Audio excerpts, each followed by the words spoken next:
guys, welcome back to another video. Today I'm going to be doing my year-end list, and this is going to be my top 10 favorite albums of 2017. This is a subjective list. I'm not saying these are the best albums that came out this year. These are just my personal favorites. Overall, it was a pretty interesting year for music. It's the year I started reviewing albums, midway through 2017. So a lot of these picks I actually haven't gotten to talk about on this channel yet until now. So it's pretty fun to be talking about some of these. So let's get into the list. The ground is shaking, your grave awaken. Deep inside, you live At number 10, we have 18 by 18 Visions. This band is a metalcore band I grew up listening to because my brother loved them. I was devastated when I found out they broke up 10 years ago. But 18 Visions came back this year with some of the heaviest material and best breakdowns they've put out in almost 20 years.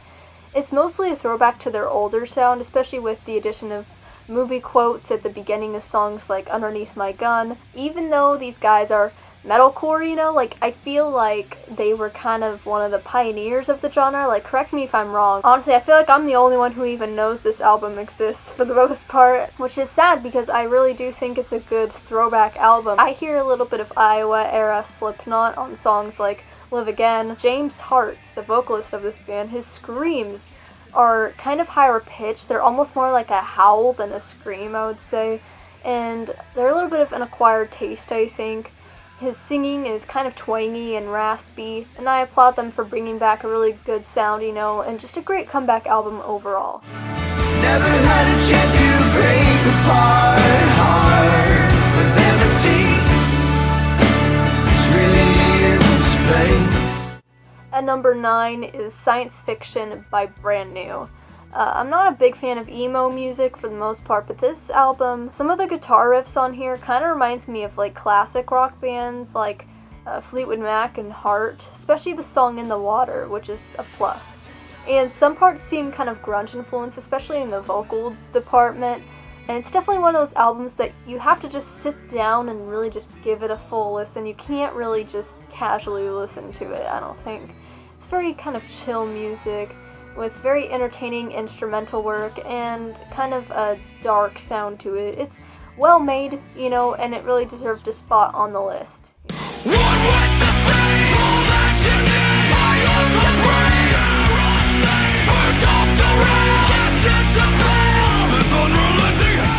At number 8 is Sheep Among Wolves by Project 86, and this is the first album I actually listened through all the way by this band. It shocked me how much adrenaline this album has. It has this kind of raw energy that reminds me of heavy metal. It's melodic vocals and guitar work and everything. It kind of makes it more alternative metal or hard rock, whatever you want to call it. Copper Wish was a pretty good slower song actually, but most of the songs here are super energetic. This album is pretty short because it has only 10 songs and the songs aren't that long, I don't think. The very tight vocal harmonies on this album make it sound so polished. The production sounds strange in one part in particular, on the chorus of Dead Man's Switch. It kind of sounds kind of buzzy, if you know what I mean, kind of full static a little bit. But that's actually one of my favorite songs on the album, so I'm not really complaining too much. And I know this band's had a pretty long career. That's probably why it feels so polished, and it's a great album through and through.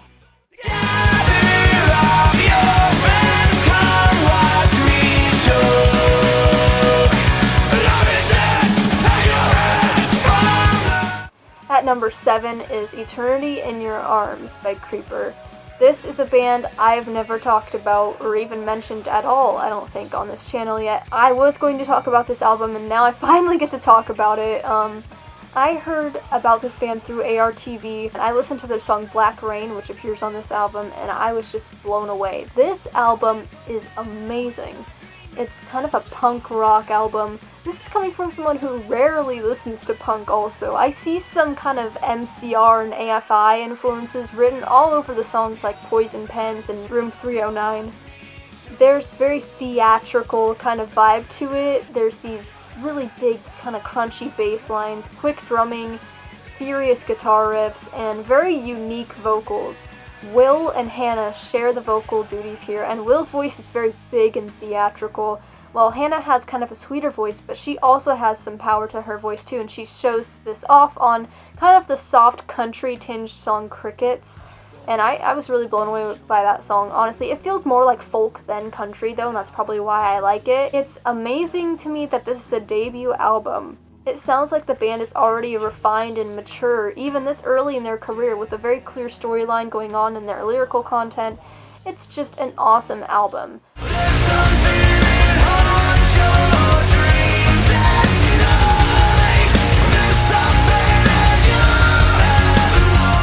At number 6 is Vessels by Starset, and you might be surprised that it's kind of ranking a little lower on the list, especially because I went on record saying it was my favorite album of the year, but all my favorites have kind of done better with age than this album, and pretty much all of them have actually come out after this album because this came out all the way back in January. Now that we've had a year to kind of digest this album, I will say that I prefer Transmissions over Vessels, but it isn't a sophomore slump. It's not even close, actually. This album really expanded on their debut album's sound by incorporating a lot of electronics, more than on Transmissions, and some kind of pop elements, some strings and horns into their sound, along with Dustin singing and screaming to his very extremes. I do wish it was a little less produced. Some parts of it have actually grown on me over the year, especially the songs Back to the Earth, Starlight, and Monster, and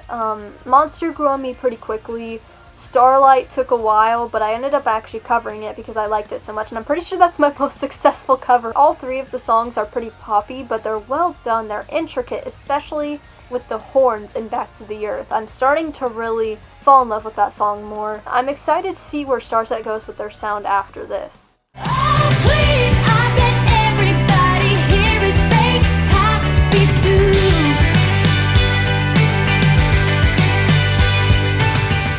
At number 5 is After Laughter by Paramore. You probably didn't expect this to be on the list because I didn't talk about it. I'm pretty sure it came out a few days before One More Light. I could have easily just reviewed both albums, but I didn't want to because I didn't like it when it came out. I would have probably given it like a 6 out of 10, to be honest. Now that score is way upgraded to probably like a 9 out of 10 or something. Pretty much every album on this list is at least like a light 9 out of 10, I'm gonna guess. Paramore now is down to 3 members, and those 3 members are Hayley Williams, Taylor York, and Zach Farrow. Zach's return is actually more than welcomed here. He's a really good drummer. After Laughter is kind of a popish 80s throwback. It's full of very lyrically depressing songs with upbeat rhythms and instrumentals. Hayley's vocals here are incredible. Taylor's guitar playing, it's very clear in the mix. It keeps the songs sounding organic because you can hear lots of guitars on this album. Not only is this their most mature album to date, but I think it's actually their best, second to Brand New Eyes, which will always probably be my favorite.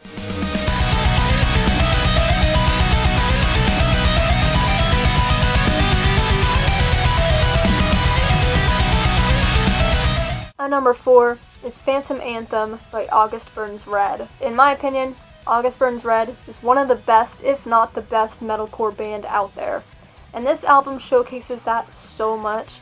This far into the band's career, the band's craft is refined, very well made, and Jake's enunciation is very strong for a metalcore vocalist. He can explore highs and lows in his screams with lots of control. The soft sections found in songs like Lifeline, Coordinates, and Generations show off the extreme technicality found in JB and Brent's incredible guitar playing. They give this album so much melody and variety, and Matt's drumming drives the songs forward. And the only issue I really have with Phantom Anthem is that sometimes the guitar work in like the last 2 songs, the last couple songs, they kind of blend together, I think. I'm not sure if I was the only one that kind of got that feeling from it. They still have very good poetic lyrics, very good breakdowns, and I can't really complain too much, to be honest. Clean vocals are sprinkled here and there in songs like Coordinates, Float, and Lifeline, but this album is pretty much 95% screams. I don't think it holds them back. I will love this album for years to come. Tasting yesterday. obsession. I'm done and guilty of misery. Your love on violence. At number 3 is Gone by Red. Like Phantom Anthem, the thing that stands out most about this album is the high replay value. I don't think I'll ever really get sick of Gone. This album blends a lot of Red's classic elements like orchestration, big choruses, dynamic singing together, while experimenting with lower tuned guitars, brass, more electronics. It's basically exploring what exactly happens when we die, what we leave behind, what our legacy is. That overarching theme of the album is portrayed the most in the title track Gone and Singularity, and Singularity sounds a lot like Muse. The electronics are very well done in songs like Chasing Your Echo and Fracture. It seems that this album is a pretty good representation of Red at their core. It really does combine a lot of their past sounds together. I applaud Red for it and for making another great album.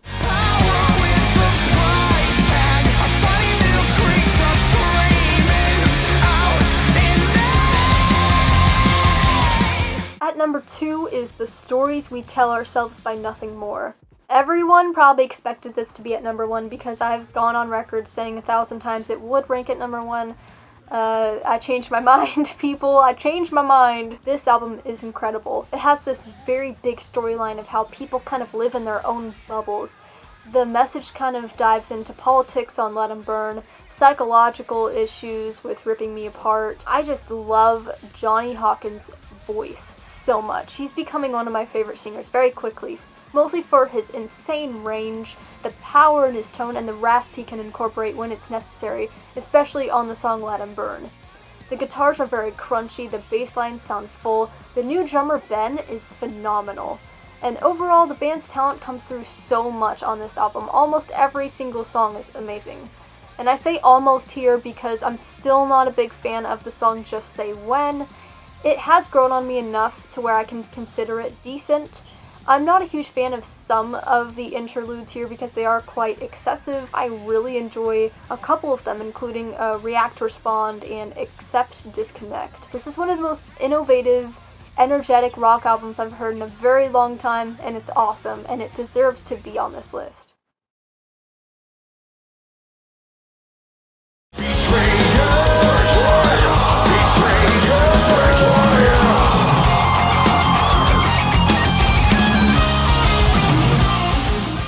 Now at number 1, my favorite album of the year is The Sin and the Sentence by Trivium. Most people were disappointed with Silence in the Snow, which came out in 2015. This album has some of the best screams I've heard in a while. The new drummer, Alex Bent, is phenomenal. He's the driving force of this album through and through. The guitar hooks here are very creative and inspired. It's a very catchy heavy metal album with a few kind of twists and turns, especially in songs The Revanchist and Sever the Hand, because they are more progressive leaning and very interesting to listen to.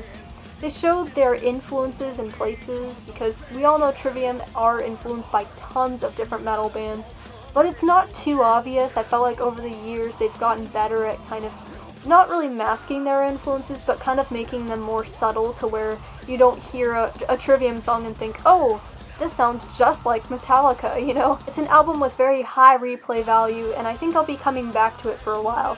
Trivium is a very talented bunch for sure. I really love this album. Favorite album of the year? For sure. That is my top 10 favorite albums of 2017. Leave your top 10 favorite albums in the comments below. Give a like on the video if you enjoyed, subscribe, all that stuff. I don't usually plug that kind of stuff, but I'm figuring, I might as well. And so, thanks for watching, guys. See you in the next video.